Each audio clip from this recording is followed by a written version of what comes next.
соған аттестация жүру керек заңды түрде. Сол ән айтуға хақысы бар ма, жоқ па? Егер біз ұлттықты сақтаймыз, ұлттың өнерді сақтаймыз десек, осы өнерге, тарихқа үлкен жол ашып, соның кәдімгі басқаны кіріспейтін қақпан қоюымыз керек.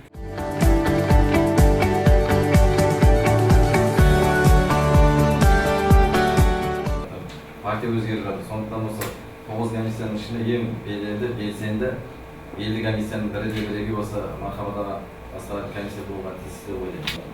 Енді Әл-Фарабидің онсыз қаласы осында туған қаласы. Біздің өңірге тікелей қатысы бар. Басқа. Рухани жаңғыру аясында осыны жеке бір кеңесті тағы да қарап, осы екі шараны республикалық масштабта өтетіндей Мархабадағы айтқандарды өнеге болатындай жобаларды жасауымыз еді, жобасында жоспары. Және 2020 жылғы рухани жаңғыру жобасының жаңа жоспарды жасаумен солай бір кезеңінде